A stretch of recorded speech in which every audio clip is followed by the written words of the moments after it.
8 de la mañana con 45. Tengo en la línea telefónica al abogado de los policías, pues que están acusados o que estaban acusados de haber generado tortura, de haber violado, de haber incluso matado a este joven José Eduardo Ravelo.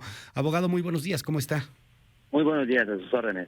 Oiga, ayer el presidente de la República, bueno, pues reacciona a este tema y en reacción a la presidenta de la República se emite un comunicado de la Fiscalía General de la República que ya nos contaba hace unos momentos mi compañero René Cruz.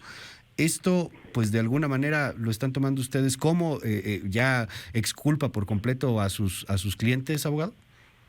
Bueno, en primera instancia, el juez el juez de control había dictado un auto no vinculación al proceso porque no había encontrado elementos que permitieran establecer una participación de mis representados. La autoridad federal estaba haciendo sus investigaciones, las propias investigaciones, derivado de ellas determina, concluye lo que como defensa habíamos planteado durante todo este proceso. Se confirma la teoría del caso por parte nuestra. Y ahorita sí solo quedaría por parte de nosotros solicitar un ejercicio de la acción penal en favor de mis representados, porque es clara las conclusiones de la Fiscalía General de la República. Okay. Entonces, ya esto lo tendremos o lo consideramos como una cuestión únicamente es crear el trámite procesal del no ejercicio de la acción penal. Ya no, o sea, ya definitivamente libres, sin culpa, no pasa nada, no vinculados a proceso, digo, para entenderlo, o sea, ya no tendrían nada de qué preocuparse sus representados, los policías. Es correcto, ellos Okay. no tenían nada de qué presentarse, lo que quedaría o lo que restaría aquí, pues es la responsabilidad civil que pudiera tener el gobierno del Estado de Yucatán y específicamente la Fiscalía General del Estado, derivado de la indebida actuación por parte de los servidores que pretendieron imputar e inculpar a mis representados por unos hechos que no cometieron.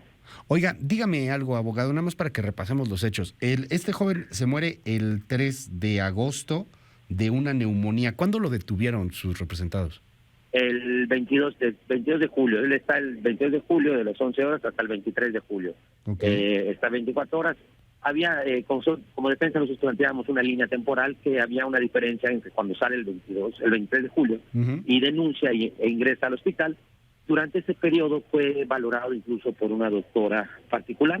La doctora particular fue consistente en su declaración respecto de la sintomatología que presentaba en ese momento el joven José Eduardo. Todas estas investigaciones que no había generado, que no había realizado la Fiscalía General del Estado. ¿Por qué lo detuvieron? Hubo una llamada de auxilio por parte de un ciudadano, toda vez que el joven José Eduardo agredió a un ciudadano, le lanzó una piedra, le causó una lesión en la cabeza y eso es lo que obliga el actuar de mis representados. Incluso él resiste al arresto, lo cual es consistente también con las conclusiones de la Fiscalía General de la República y tienen que someterlo y tienen que trasladarlo al edificio de la Corporación Policial. La médico particular lo ve al joven después del 23 de julio, o sea, ya una vez que salió. Es correcto. Lo observa el estado físico en el que se encuentra, incluso le receta una serie de medicamentos. Y posteriormente acude a la Fiscalía General del Estado a hacer la denuncia y es donde deciden trasladarlo al hospital para atención médica.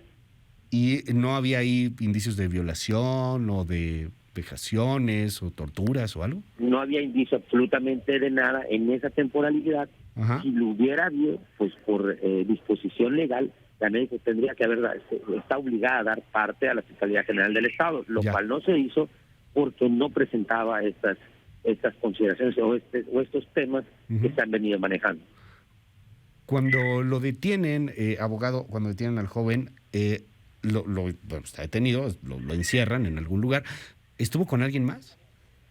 Sí, durante la detención estuvo por momentos, coincide con una persona, pero es importante establecer que los tiempos que cuando no está con alguien más, todas las 24 horas que se encuentra en la Corporación Policial que se encuentran videograbadas, que fue lo que también analizó la Fiscalía General de la República. Realizó diligencias en los separos municipales, realizaron una serie de actos de investigación para poder establecer que efectivamente no incurrieron en ninguno de esos hechos muy representados. Se hablaba también que era la temporalidad en el tiempo del traslado de la detención a la corporación.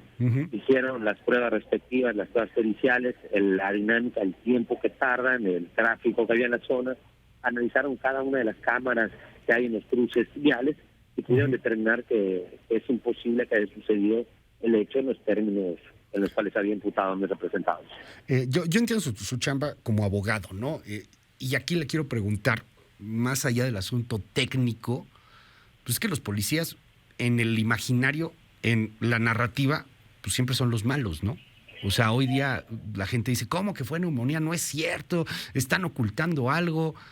¿Qué responde a esa narrativa, abogado? O sea, digo, más allá del tema técnico, que lo entiendo, esa es su chamba, pero a la narrativa de opinión pública, al asunto de, pues, del señalamiento contra sus representados, de esta tendencia de que el policía siempre es el malo.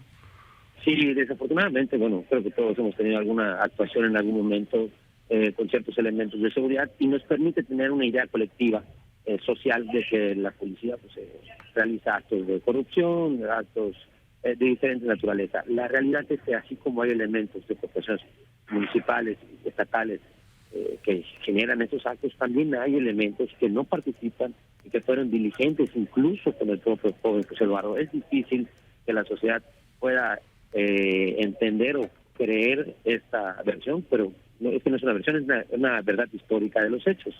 En ese sentido, pues todos esos elementos municipales señalados tienen familia, tienen papá, tienen una mamá, tienen hijos, han sido exhibidos. Ellos han sido víctimas igual en este proceso de la actuación realizada por la Fiscalía General del Estado.